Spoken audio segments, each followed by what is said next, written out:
Xanımlar bizə tez-tez rəylərdə yazır, soruşur. Usta, biz yumşaldıcından necə istifadə etməliyik? Hansı hissəyə boşaltmalıyıq və yaxud istifadə edirik, lakin effektini görə bilmirik?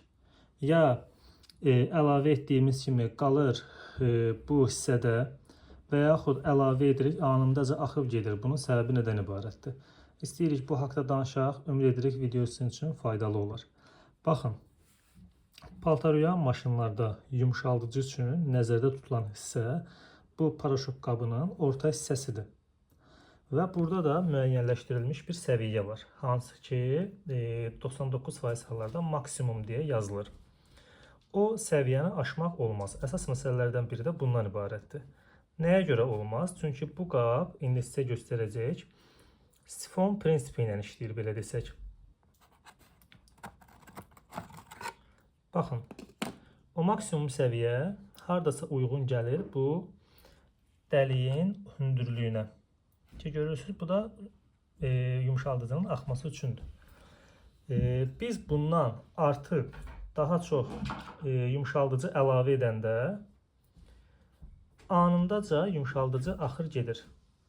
Lakin o maksimum səviyyəsini keçməyəndə paltaryuyan maşın özü yuma prosesinin sonuna yaxın durulama mərhələsində ora özü su əlavə edir və belə desək sifon prinsipi ilə o yumşaldıcı da axır gedir paltarların üzərinə. İndi bunu mən istəyirəm sizə əyani göstərim və yeri gəlmişkən əgər axmırsa çalışın müntəzəm olaraq bu hissəni də təmizləyin, təmiz saxlayın. Bu dəliklərə diqqət eləyin, tutulmuş ola bilər ki, yaxşı işləsin sizin maşınınızda da yumşaldıcı hissəsi. Baxın, fərz edək ki, bizdə maksimum hissə bura uyğun gəlir. İndi burada kirəzlənib maksimumsuz, amma siz öz maşınınızda oxuya biləcəksiniz. Deyək ki, mən əlavə edirəm yumşaldıcını.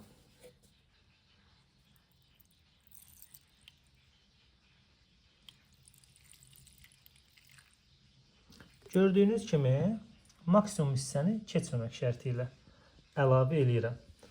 Və burada da heç bir axma, sızıntı hələ ki yoxdur.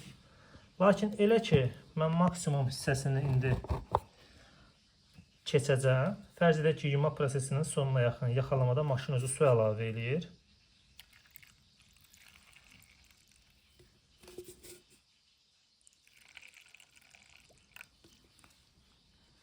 Baxın, gördüyünüz kimi, belə desək, sifon məntiqi ilə maşın artıq başlayır bütün yumşaldıcını paltarların üzərinə əlavə etməyə.